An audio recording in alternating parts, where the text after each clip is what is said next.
We are live. Welcome to Pardon My Disruption. I am Alan Berkson. I am the Director of Community Outreach for FreshDesk, and I'm joined, as always, by Jonathan Yarmis, Dr. Disruptive. Hey. He's wearing his Dr. Disruptive garb. Yes, and you may notice that, in fact, we've got a better view of the garb, and Alan and I don't have to be quite so intimate. Yeah, we're not. Yeah, we can spread out a little. And you want to check the sound. Sorry, guys, doing a quick sound check. We have a new system here. We just want to make sure.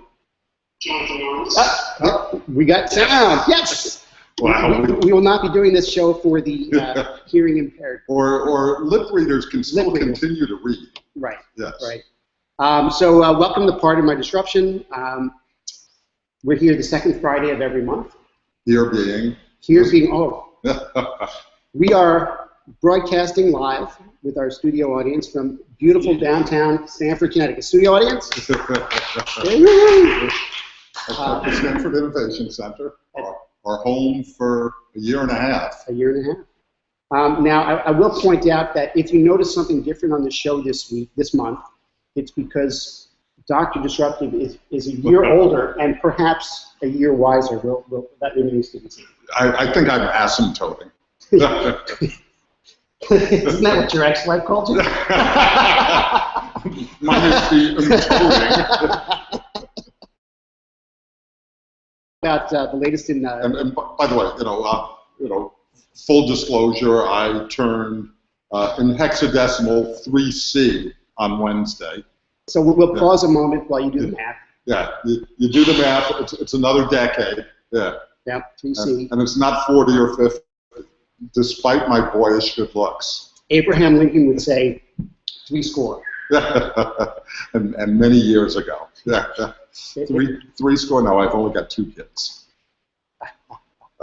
All right, so yeah, where's that sound effect when you need it? We've got a bunch of stories, but the first thing I think I want to talk before the show, we started talking about Radio Shack. And Radio Shack still exists. Yes, thankfully. But you know that some of the stores are split. So Sprint is in the store. Yes. So there's a friend of the show, a friend of both of ours, Fred McClimans. I don't know, Fred, if you're watching. But he told me this great story, and I hope it's okay if I tell this story. So he was in Radio Shack. It's okay now. It's okay now. He was in Radio Shack, and he wanted to buy this LifeLock case, the one that your phone can fall in the water, or whatever. And it's sitting there. And he goes up to bring it up, and he says, "Can I buy this?" And the person says, "No." He says, That's always a good retail approach. You can't buy this. And he's like, "What do you mean?" It's like, well, because part of the staff is Sprint, and part of the staff is Radio Shack, and the Sprint staff person wasn't there, so he could not buy that case. Is that insane? And we wonder why they went out of business. No, but the good news here is still around because there were a variety of things. You can't see it here. Those of you who are looking at our pre-game Periscope feed saw we've now got cameras and mixer boxes and microphones and stuff like that. Right. And I needed some cables and components to put the stuff together. And being as I don't live in an Amazon instant delivery environment, I had to go out yesterday when I realized what I needed to Radio Shack. And this is the place where if they didn't have it, I couldn't have gotten it yesterday. So right. Well, I'm glad that there's some survival element, and if Radio Shack goes away, we'll have to reinvent it because it still serves a need. Well, either that or it's going to be an Uber driver driving out to Best Buy to pick it up for you. Actually, that reminds me, I forgot to do something. Uber's got a promotion here in Connecticut today where I think between 11 and 3, they'll deliver a beach bag full of beach goodies as a promotional thing. After the show, I'll have After the show, I remember that. Yeah. Thanks for reminding me. So we are very dependent on technology. And there's this, what do they call it, a fire sale? You ever hear the concept of a fire sale? What do they call it now? No, where I know what a fire sale is. What's a fire sale? Well, basically, it's if your store had a fire, you've got no, that wasn't it. No, a fire sale is when somebody basically hacks the entire grid. Oh. And So we had this wasn't yesterday, it was 2 days ago. Yes. New York Stock Exchange, United Airlines, Wall Street Journal. I knew someone, I think the New York City subway also had an issue. I mean, it was this confluence of events. Yes. And with very little explanation. Very little or explanations that defy credulity. Credulity? Yes. You get SAT words on part of my disruption as well. Defied credulity. Is that the correct answer? I believe so. How would credulity? Credulity. Credulity? Credulity? I don't know. Credulous? Yeah. It's not credulousness. But it's credulous. You'll say, you'll say it. But credulity is a word, but is it credulity or credulity? Yeah, I don't know. If you know the answer, if you're on Periscope, you know the answer.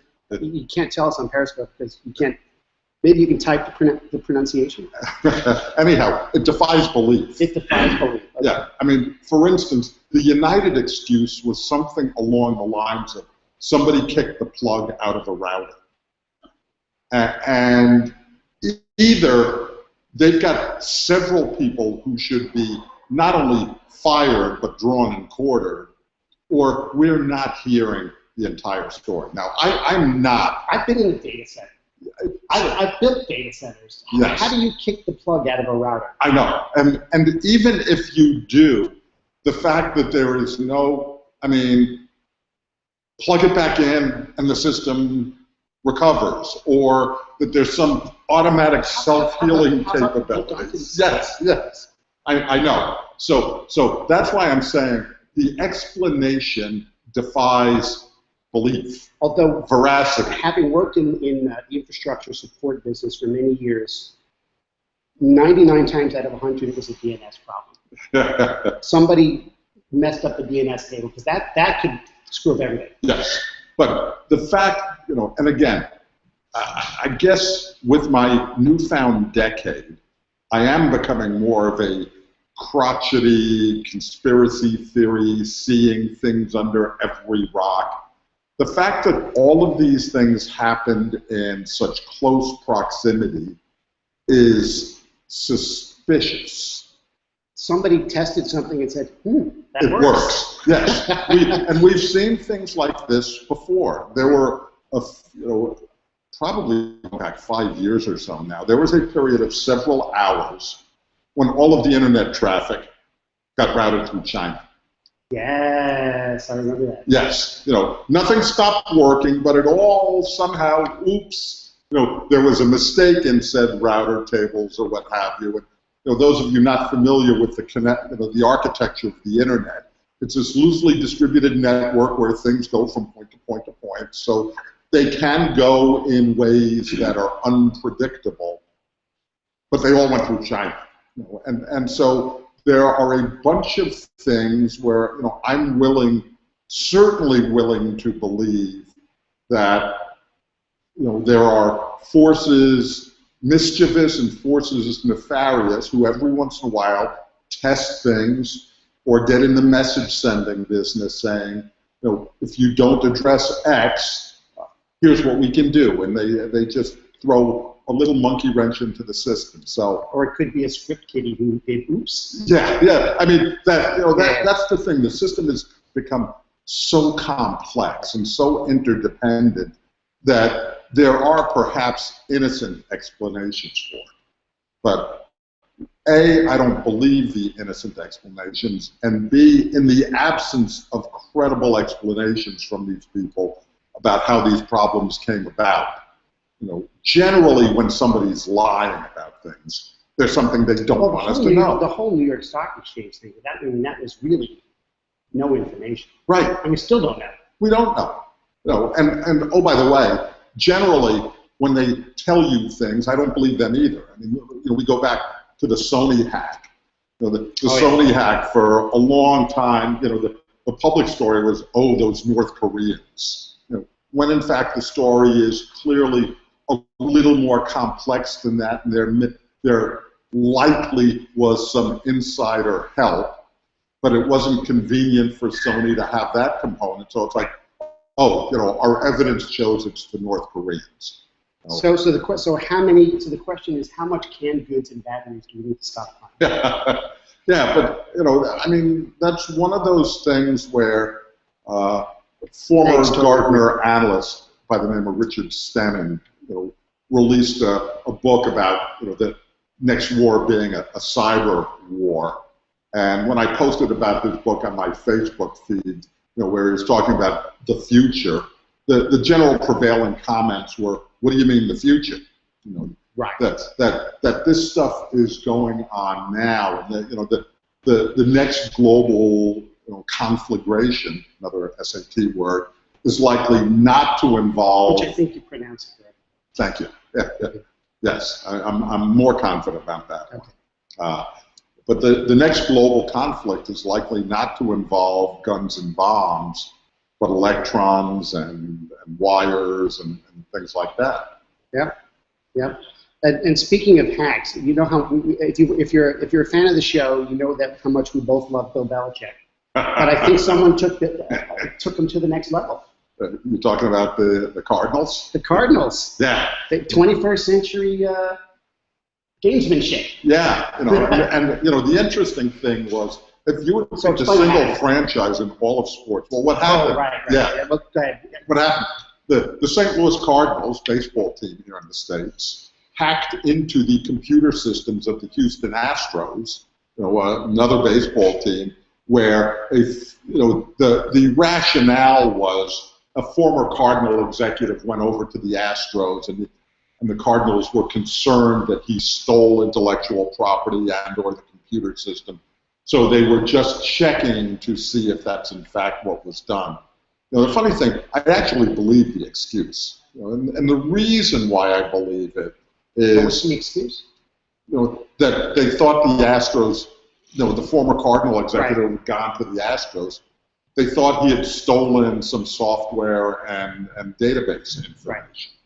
Now, the reason why I think it's credible is if you're the Cardinals and you want to hack into somebody's system, you'd think they'd probably choose a good team or a rival team. And I'll say one of your division. Yeah. But plus, you were starting to say it's the Cardinals. Yes. Yeah, if you thought that there was a franchise in all of sports, first of all, it's that middle America ethos. They're so nice and fair. Cardinals fans are those the best fans. And yes. They're just yes. It would be the last team. You'd think.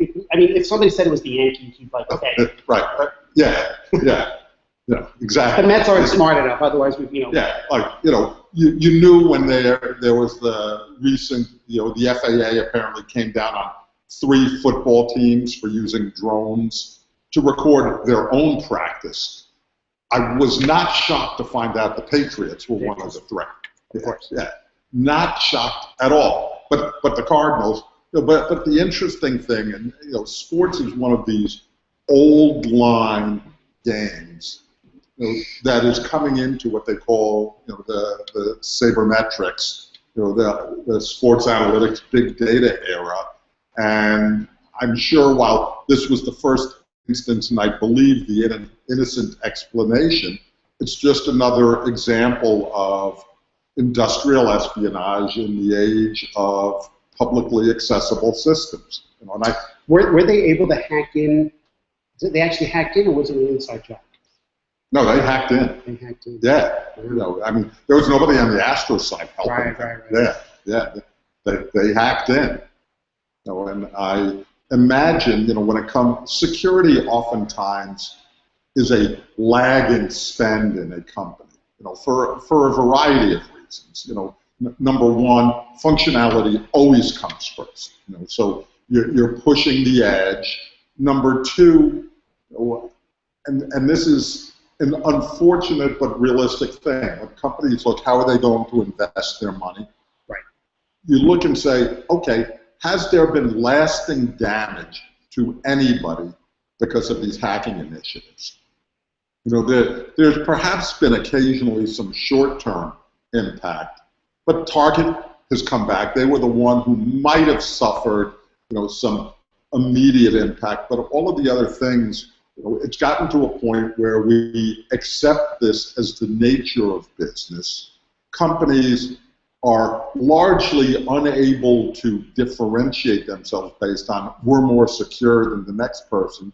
Plus, there's been a prevailing wisdom, and I think this is something that we'll probably revisit in the coming years, but there's been a prevailing wisdom that if we try and tout our security is better than somebody else's, in fact, it has a chilling effect on the entire market. It's like, wow, if the security is that bad for all of them, that's an excellent point. Yeah, so security has not been a differentiating factor because it, rather than reinforce my notion of safety, it in fact points out the vulnerabilities of the system, which this whole Wall Street Journal, United, NYSE thing. Right. So combined with the fact that most businesses haven't experienced a security issue, and the fact that they don't want to, it's. What do you mean haven't experienced? They've all experienced. Yeah. They've all experienced. Yeah. 100% of companies have.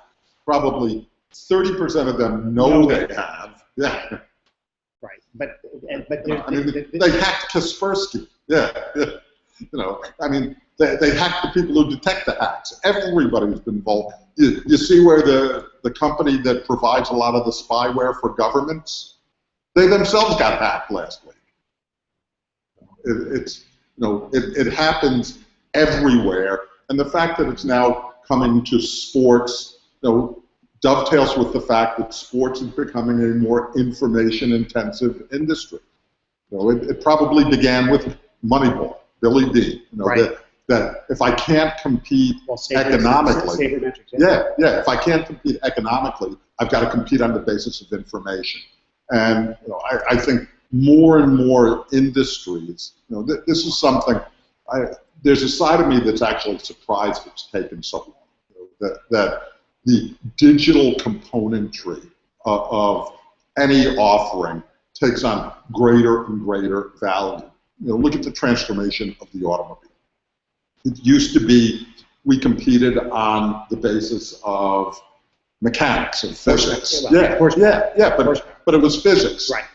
Now cars are competing on the basis of electronics. There's a commercial that tells me my Wi-Fi is better than your Wi-Fi. Yes, or I have Wi-Fi and you don't. Yes. And that's a competitive. Yes. They're dedicating an entire commercial just to talk about Wi-Fi. Right. And so what's happened is the information component of everything has gone up, and with it, the attack footprint, if you will, has gone up, and security, for better or for worse, A, is an afterthought, and B, is always a cat and mouse game.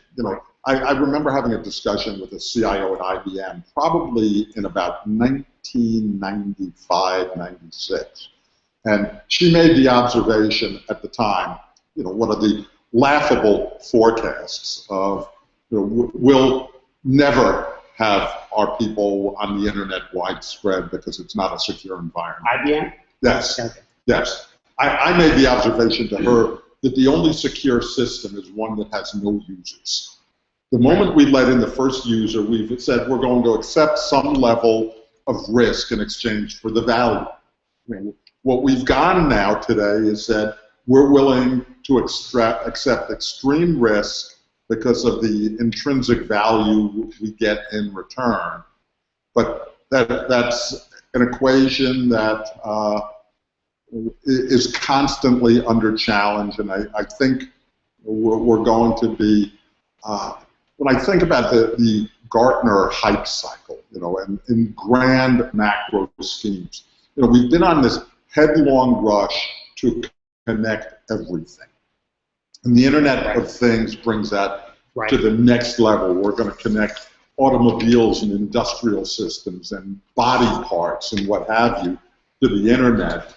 And somewhere, if history is any lesson, we are going to have, I don't know, do you want to call it a reset? Where we have gone so far ahead of our ability to deliver things securely and robustly that we get this gap. And the gap is, there's all of this incredible promise of what we can deliver. But the gap between the vision and the reality is so large that we pop the bubble and wake up and say one day we've gotten ahead of ourselves. And you know me, I am the furthest from a Luddite there is on this planet. But, you know, but at the same time, you do say we overestimate the impact short term and underestimate the impact long term, right? Yes. So doesn't that go against what you're saying? No. You know, we've overestimated, but bought into that overestimation. You know, we've promised the world, and we've invested behind that.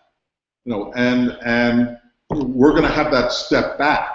Once we have to step back, you know, you go in the medium term, we'll figure out all of the problems we've had and re-deliver everything with the requisite levels of robustness and protection. That's the reason. Yes. Okay. You know, that we got ahead of ourselves. There will be some cataclysmic event, you know, and I hope it happens at a time when I have cash in my pocket and gas in my gas tank and food in my refrigerator. You know, so now that we've cheered everybody, let's talk about something fun. You know, there's nothing fun. There's always something fun. You want to talk about music? Let's talk about music. Yeah. Let's pop music. Talk about New York, London, Paris, Munich. Everybody talk about pop music. Okay, yeah. But we're not singing. No, we're not singing. Don't worry, kids. Yeah. No. So the 800-pound gorilla, no pun intended, in the music industry is Taylor Swift. I'm trying to figure out the pun. No, I mean she's not 800 pounds. Right. Yeah. It's like, she's not a rabble rouser. She's not like a punk or a. She's just a, she writes music and she's. Come on, there are going to be new pictures of her on the internet somewhere in the next 72 hours. No. So this whole idea of music. Yeah, Apple Music. But I'm just talking about music in general, and it's. I bought records, and then they came out with cassettes, and I bought cassettes, and then they came out with CDs, and I bought the CDs. You forgot 8-tracks. You never and bought those. I don't think I ever owned an 8-track. I had Don McLean American Pie, I had a Rolling Stones one and a Beatles one. I think that's about it. I don't think about that. So then you bought CDs. Then you were able to rip your CDs onto digital, but then you can buy digital music. But I have this thought. My kids love music, and when they for their birthday or for whatever event, they're always asking, "Get me an iTunes gift card," because they want to be able to buy music. I remember those. My kids were in that. So, but now I'm stuck with this dilemma because is that whole model of owning music becoming obsolete? Meaning, I feel I buy a song, I can play it as many times as I want. That's why I buy it, as opposed to in the old days, we'd have to wait for it to show up on the radio. I remember recording the radio because I wanted to have this yes. and you make a mixtape on your cassette. Yes, right? I did the same thing.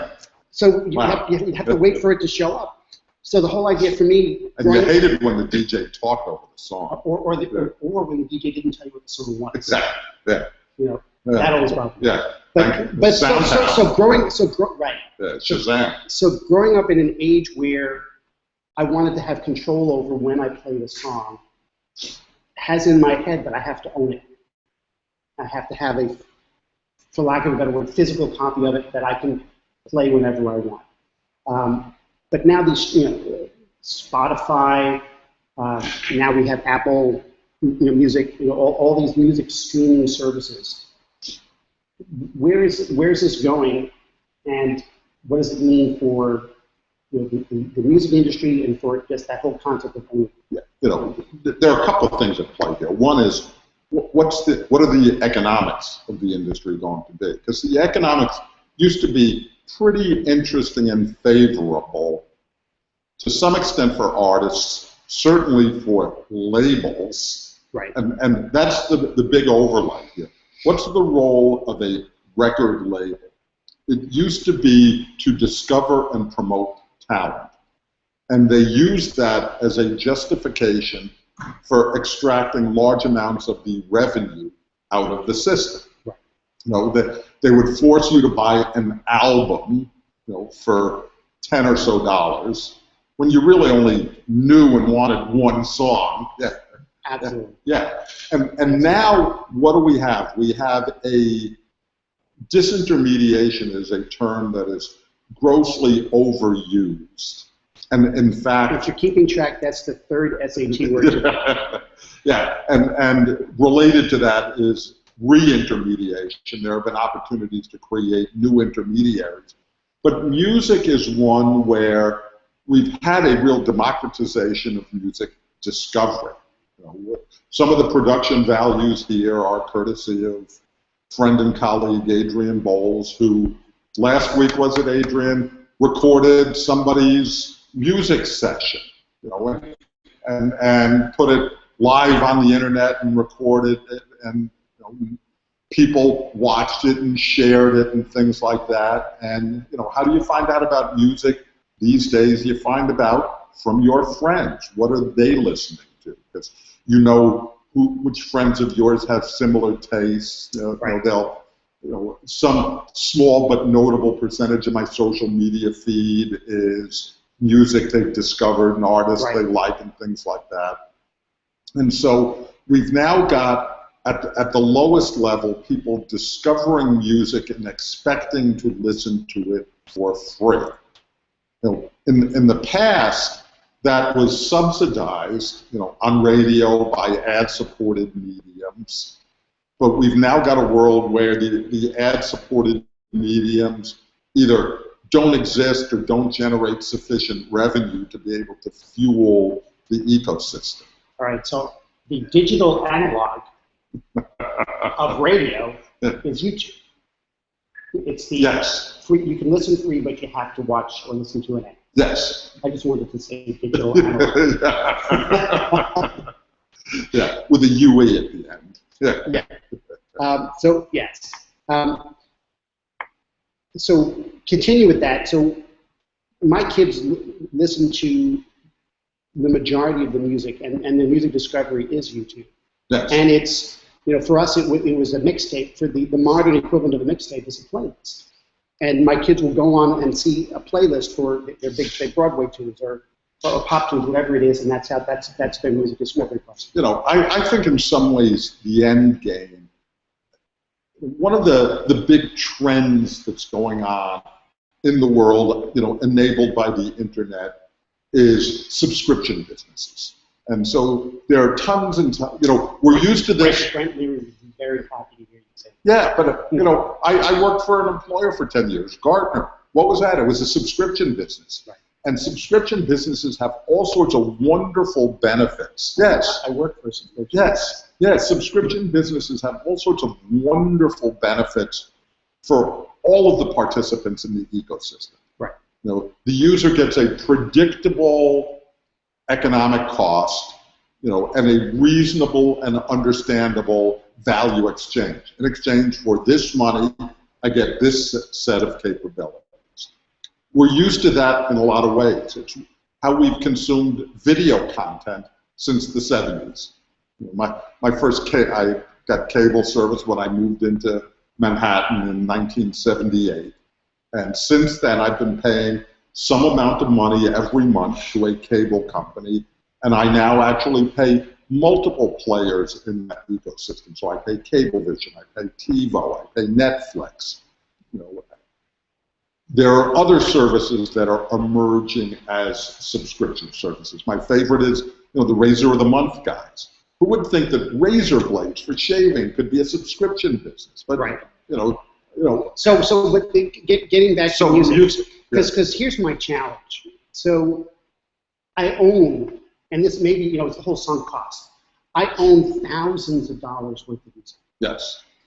And do I continue that model of purchasing it, or do I say to myself, now it's time You're to a renter. You're a renter. You know, I have been a subscription music consumer. You know, over that same period of time, I've spent, you know, the same amount of money as you have. But for that time, I've had access to the entire library of music. You know, I've been a Rhapsody subscriber for a long time. But that's only if you're connected to the internet. I had the ability to download certain things, and you know, the bad news out of that experience was those dreaded 3 letters DRM. digital rights management, which is a terrible way of making sure you're authorized to listen to the music. So I think the online-offline models, there is room for improvement, no doubt. Well, also the window of being offline is shrinking. Yes. Even on an airplane. Yes. Although it's not there yet. But I'm trying to think of in my life, when are the times that right now it's when I'm on the New York City subway. Yeah. And when I'm in certain places on the subway, more and more of that's getting covered. Right. When you're in tunnels. Right. Yeah. When you're in rural areas of Connecticut. Or when I'm sitting in my house and I can't get Verizon service. That's entirely, maybe that's a pet peeve. Or even bizarrely, you talk about vestiges. There are times when you're at the New York-Connecticut state line and the cell handoff from tower to tower, the call drops. And I don't know if you've ever, you cross the border. Yeah. It happens there. I'm 95. Yeah. And you know why it happens? Why? It used to be, Connecticut was a different phone company than New York. New York was whatever, New York Bell, and Connecticut was somebody else. And, over the years, while it's a single system, the infrastructure has not been totally resolved to a point. There's still some odd handoffs when you cross the state line here, hence the call drops. All right, so getting back to music, Boy, what is your advice? So what is your advice for me as an example of a person who's, my kids want to continue to purchase music? Do I go subscription? Well, and do I go, I think and who's going to win? There are going to be several sets of requirements. One is, do you want to control completely your listening environment? And if so, you will likely have to pay for said environment. If you want to listen to random streams with some ability to control, i.e. skip the song and go to the next one, what I find interesting, a lot of the commentators about Apple Music are saying the thing they love about it, and as an old radio guy, this actually warms my heart, is the curated DJ experiences. It used to be, those of you old enough to remember, for instance, Vince Scelsa on WNEW. Vince Scelsa. Yeah, just this totally offbeat character who played thematic music sets, and you loved sitting there. What's he going to play next? What songs go together? And somewhere, some radio executive decided that having the talent decide the music was a bad idea. That the best way to do this was to have some anonymous programmer from Peoria, Illinois. But it was data-driven. It was. That was an early use of data to drive their program. Yes, and drive an anonymous, calculated experience that led us to listen to the same 12 songs all the time, no matter when you tuned in, because it would optimize the audience listening. But the curated experience is coming back, and that's a nice thing. But if you want to cede control of your music to people making decisions, and you get that music for free, perhaps ad-supported or otherwise subsidized, there will be the free Pandoras and Spotifys and Apple Musics. If you want to control your listening experience, I think we're in the early stages of an evolution from owning music to renting music. Right. And I just have to figure out when to make that step. Yes. And who's going to win.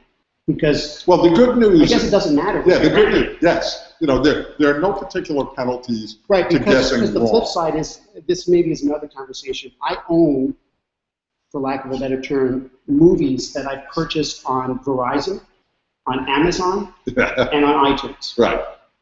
And I can only get to them from that. And I don't even know what I have. Yeah. But which one do I continue to purchase from? Yeah, and the good news with music, a lot of the services have access to large libraries of music. So. Oh, that's also the other thing. That there's no all-encompassing service that has everything. Right. And ever be it thus, and people will pay for exclusives, although there have been some rebellions on that part where somebody. Which goes back to my ownership. Yes. Yes. Which is that I want to make sure that I get what I want when I want. And if you have very domestic common tastes, you can probably get by. But if you have eclectic or even with non-common, with common tastes, right. I like AC/DC. AC/DC just Only this recently. week, I believe, Yeah. licensed theirs, including Rhapsody. So Right. I was still listening to my poor Napster stolen, downloaded, You're right. I think the statute of limitations is expired. Napster. Yeah. When Napster was going out of business. We got hearts for Napster. Yeah. When Napster was going out of business, I actually spent a Cablevision, probably in about 1998, wondered one weekend what was going on at my house. Because I had a download volume that was probably a solid, no exaggeration, 40 hours of downloading music. It's like, it's going to go away. I need to download everything I can now, because starting next week, I won't have access to it. Yeah. All right, I think we've covered music. Without singing. Without singing. Let's go through some of our vendors. I guess it's most of these vendors are vendors we love to hate. Are we going to try and love them? I don't know. But Facebook has been doing a lot. Some positive things, actually. Well, so one of the most interesting things for me, actually, is the popularity among marketers and people who are in the video space of Facebook video. Yes. That it is a game changer in terms of audience engagement. It's the numbers are pretty. Facebook. At some level, it's pretty amazing when you've got a user base of what are they probably now 1.5 billion people. That everything is so huge. So when you think videos, you think YouTube. Yep. And there's probably still a large amount of long-form video consumption on YouTube. I don't know the numbers off of the top of my head, but Facebook has 4 billion with a B. Billion, you have to make a point of that. Yeah, billion videos a day. Right. Now, a video view is counted as watching it for at least 3 seconds. But that could and happen with as you auto scroll. start, Right. yes. Yeah, with auto start, yes. that could happen as you're scrolling yes. down. And the advertising industry in general has this big issue going on called viewability. So there are a lot of ads or things being counted and or paid for which, if a video plays but nobody's there to see it, is it really viewed? Right. But even if we allow for the fact that, if it's only 2 billion videos a day or whatever, that's a lot of video. That's a lot. And we were talking about this beforehand on our pre-game Periscope feed. Yeah, there's clearly a generational thing going on. And you and I have last month talked about the gender thing with Pinterest. But it's our generation that's on Facebook. The younger generation is there too, but I think the larger trend I wanted to talk about, with regard to that, is video versus stills versus text-based content. Right. And I think we're in a stage of new shiny objects, so we're skewing everything to video. And we're probably using it in areas where it's not the optimal content form delivery. Periscope is great, but do you really want to watch everybody live streaming their mundane existences? Particularly if you're on mobile, it takes up your whole mobile. It's the only thing you can do. Yeah. While you're on mobile. Yeah, but on the other hand, though, I think there's a larger term curated opportunity. And again, to Adrian's video recording session with this rock band, there are probably a whole bunch of people who are periscoping and meerkatting things.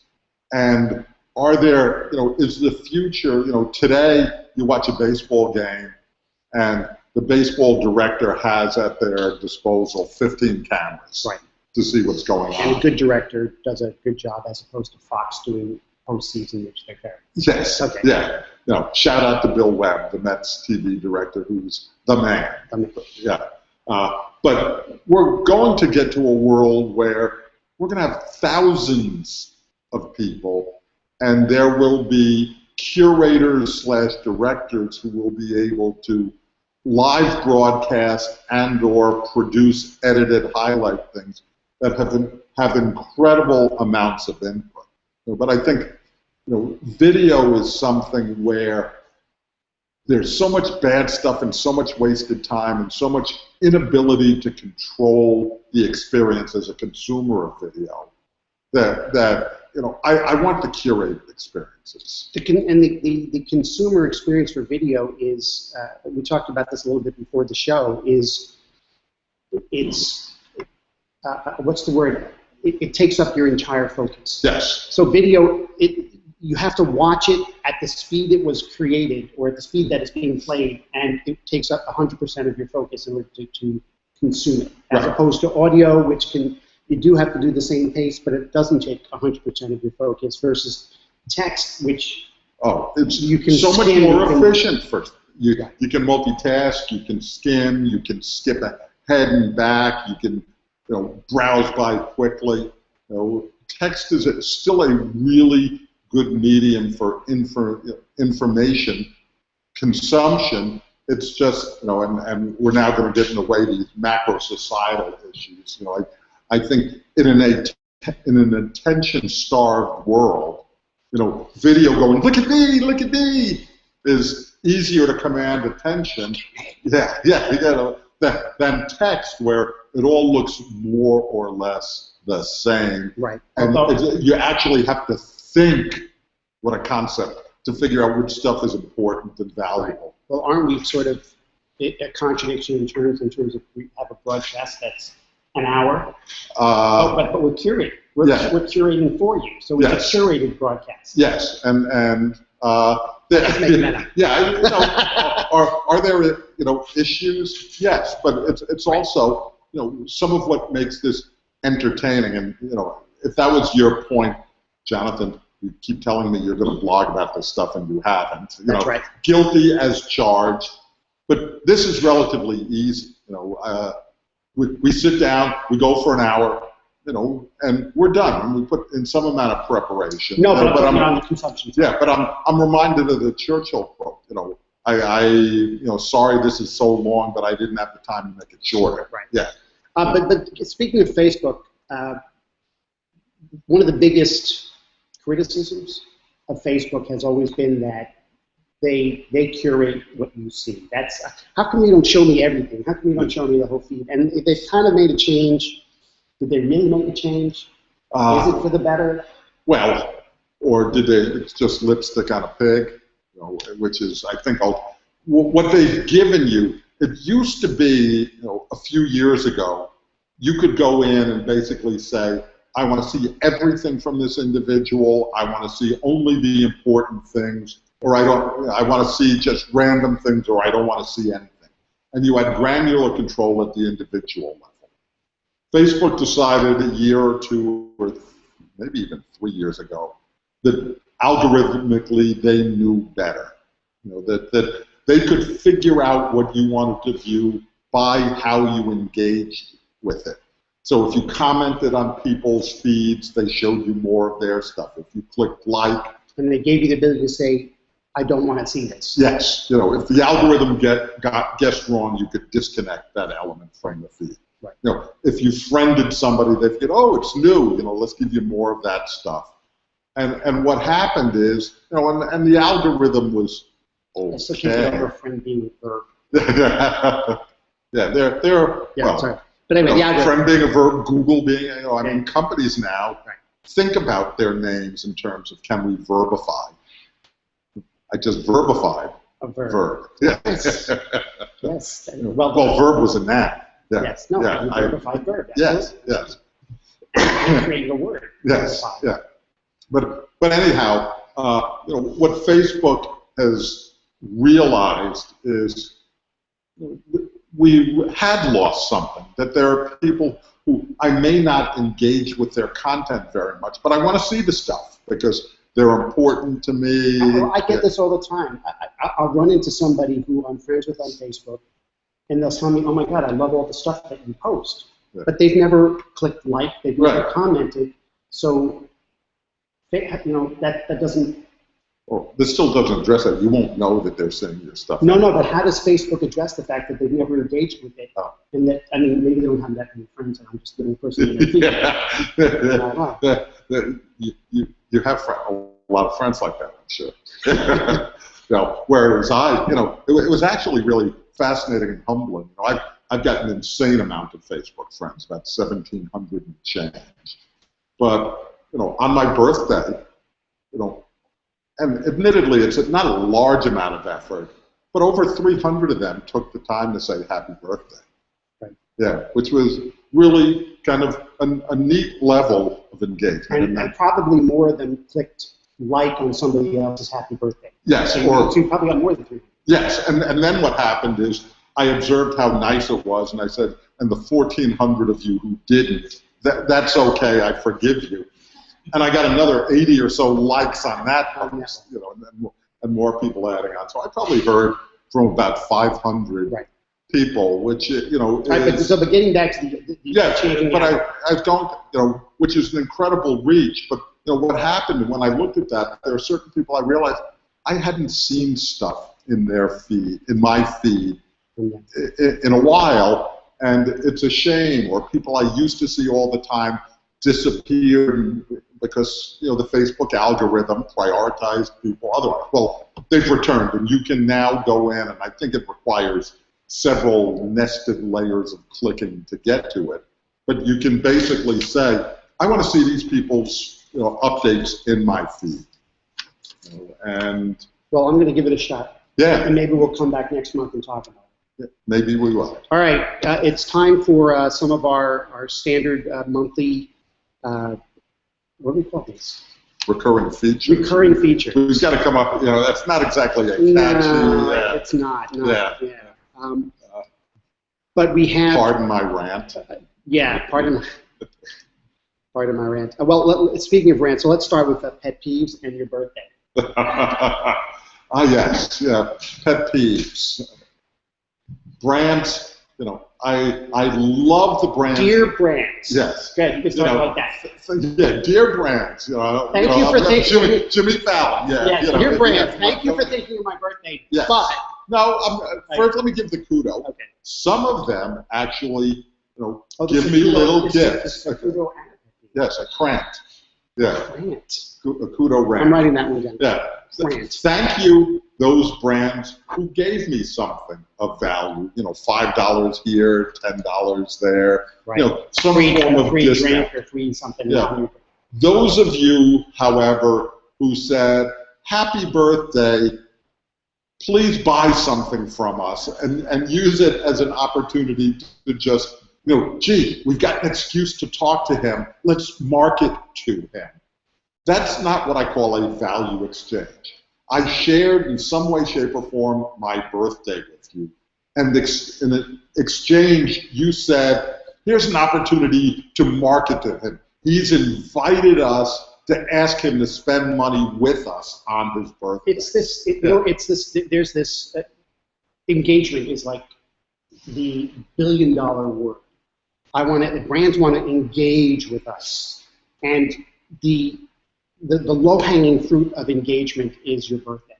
I think that's like or various milestones. Milestones. Yes. But birthday is a good one. And, yes. But do it right. I know. Yeah. It's not that hard. Not to encourage them to do it more. Their only saving grace is so many of them do it badly. I would publicly shame someone if I thought of who did it right now, but nobody specific comes to mind. So I'm not punishing anybody for having done it, but the effectiveness, it's like, I didn't forget about you, I just choose not to purchase from you. And you didn't help your brand image by just shamelessly asking me to spend. Well, that's it. Offering me a discount on my birthday is not the same as giving me something free. Right.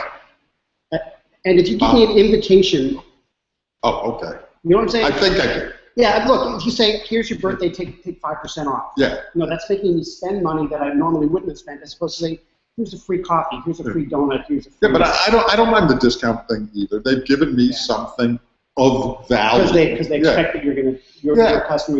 Yeah, and that's okay. Right. You know, I'll accept that level of intrusion, but oh, by the way, come shop here because it's your birthday and you probably got some cash and want to splurge on something for yourself. That is not a value exchange. All right, shame on you. Shame on you. Several of them. Well, pick one. Pick one? Yeah, well, let's go with the second one. Yeah, we agree. Yeah, you know, because I love poking fun at my former employer, Gartner. Go with the second one. And predictions are always fun. Yes, and this is one I kind of shamed at the time, you know, but I thought it's like, wow, if they're right, I'm going to look stupid. Yeah. Well, they weren't right. 2011, Gartner forecast predicted that by 2015, Windows Phone would surpass iPhone. Yeah, you know, we picked this on the week in which Microsoft laid off 7,800 people in the Windows Phone slash Nokia. Let's be clear, it's only July. There's still 6 months for the forecast. Yes, yes.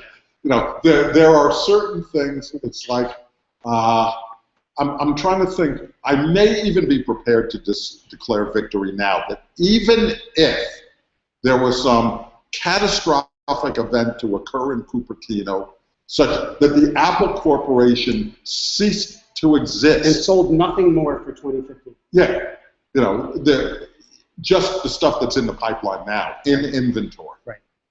You know, that their inventory alone wouldn't enable that to happen, you know, in any more, well, there are probably some markets where Windows Phone, you know, sorry, you know, my Microsoft friends, I know there are certain markets where Windows Phone is doing disproportionately well and, you know, that has something. In TV, they call IFR, are you familiar with that acronym? No. IFR is a Nielsen acronym that stands for insufficient for rating.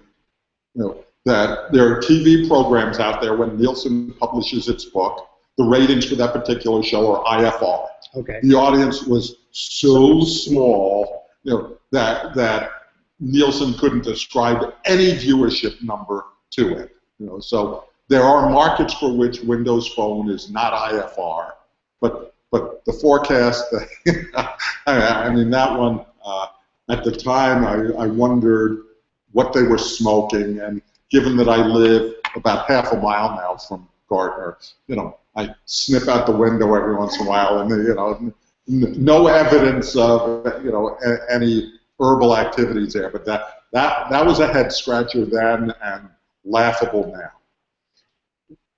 So shame on you. And then, you know, let's shame AT&T just because the telcos. Yeah, I'll do it. Well, particularly for this reason. AT&T got fined.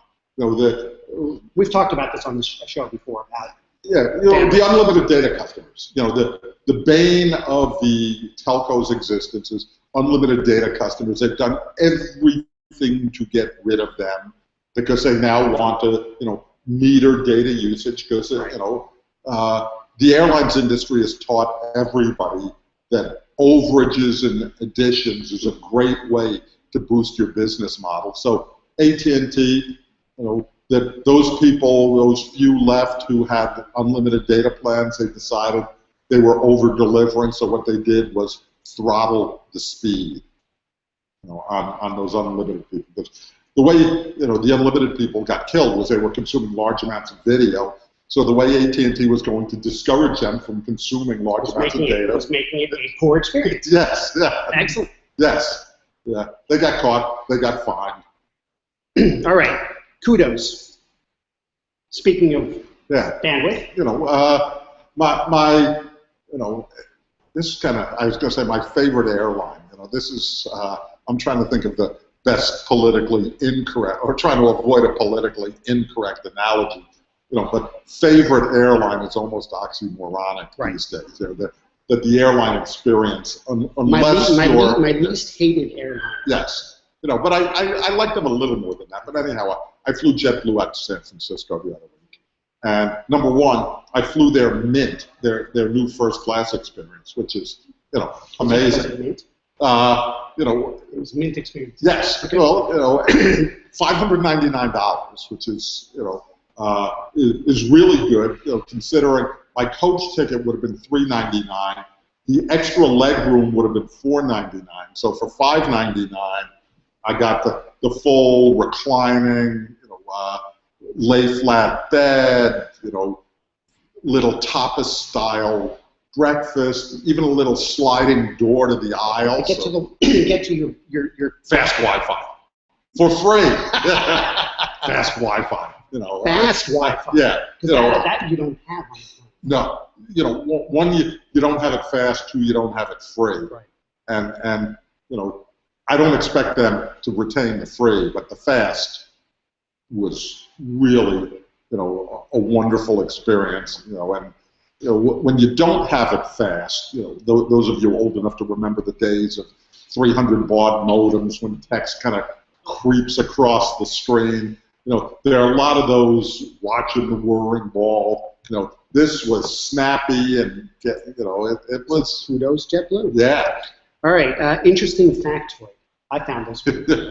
Yes, you did. So I'll go ahead. Tech investors. So tech investors out there, which would you take? Apple, Google, Facebook, Twitter, or Domino's Pizza? Or actually, you got to call them Domino's. It's Domino's, yeah. Domino's outperformed the top tech stocks since 2010. Who'd have thought? There's something just terribly wrong with that. I mean, well, you don't like hot dogs as crust on your pizza? My kids even looked at it and said, "Are you kidding me?" That is just terribly wrong. All right. Those of you who don't know about that, they've got a pizza crust with hot dogs around the perimeter.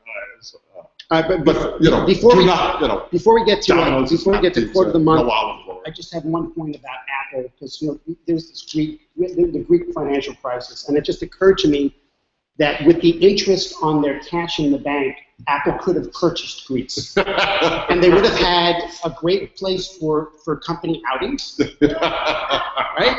Yeah. And it would have been a great perk. Yeah. I mean, Apple has what, $180 billion in the bank. So it's probably over $200 billion. They could have bailed out Greece yes. just on the interest. Yes. Like I said, they could have bought Greece. Yeah. We'll have to. I'm sure if we Google it, the things you could buy with $200 billion. Right. Yeah. All right. Quote of the month. Yeah. I love this one. Somebody said, "Be careful when you follow the masses. Sometimes the M is silent." And this is something some years ago actually made a similar observation by mistake. I was talking, I thought, about the wisdom of crowds, but afterwards somebody came up, and several people, in fact, said this is what I said. I was talking about the wisdom of clowns, and it caused me to reflect on the fact that idiots in large number do not lead to intelligence. This is one we're seeing played out more and more. I mean, that whole wisdom of crowds thing. I still believe in the concept, but it goes back to curation. There are a whole bunch of websites that are now disabling comments because you don't get intelligent conversation there. You get idiots yelling at each other, and it's really, really sad and disgusting to a point where, I think the notion of intelligent conversation, that's a discussion for another day, maybe we need to intelligent conversation in closed, selective communities. Even there are issues, but open communities do not give us great experience. The M is silent. And with that, we have come to the end of our program. Thank you for joining us today on Pardon My Disruption. I'm Alan Berkson, and this has been Jonathan Yarmis. Our next show will be on August 14th. I hope you continue the conversation on Twitter. Our hashtag is PMDisrupt, PM Disrupt. And if you got anything you'd like us to do on the show or you'd like to talk about, please reach out and let us know. And thank you for joining us. One, actually,